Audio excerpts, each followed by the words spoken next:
若新北幼稚园饲药的案件持续滚价。新北市政府是证实讲，邦桥阁有4个囡仔验出微量的巴比妥，因的检体会送去台北荣总检验。另外是这个幼稚园80个囡仔检验，验着有77个是阴性。抽血检查苯巴比妥有16个，有一个标准较悬，即马会阁提去送验。我们当时在入园的时候呢，有4位有验出微量。那这4位的这个检体呢，我们都已经送到北荣的质谱仪去做检验。食药案全国关心，进前验出少量巴比妥的邦桥细汉囡仔检体，目前马上北营检验。14细汉囡仔验出少量苯二氮平类药物反应案，卫福部公布质谱仪检验结果是阴性。全部采验结果19公布，拢总80个细汉囡仔验着台检苯二氮平巴比妥77个人拢阴性，会检测苯巴比妥16人，其中1个要挖会送质谱仪检验。血液检测苯巴比妥16人，15人在1个 microgram cc 以下，1人为临界值。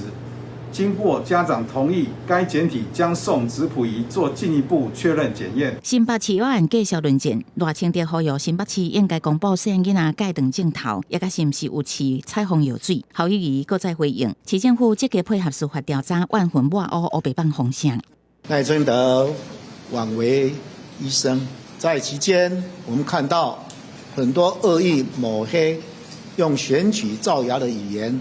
这才是我们最痛恨的一件事情。成立跨部会的这一个小组，然后透过这个小组呢，来确定所有的检验的标准，以及盘点全国幼托的系统，希望稳住我们的幼托跟幼教的整个体系。市药案嘛冲击教保员，传出恐惊出现规定人换头路，幼教团体嘛要发起查清楚责任进程，即马开始，全国教保员应该全面停止市药的服务。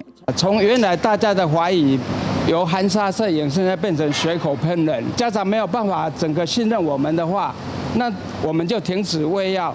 教部表示，幼教法实施准则，明定幼儿园爱定出托药措施，也甲就托药进行相关规范。今年会追加经费，补助地方政府办理用药，也甲托药治疗演习，强化维护细汉囡仔健康。记者综合报道。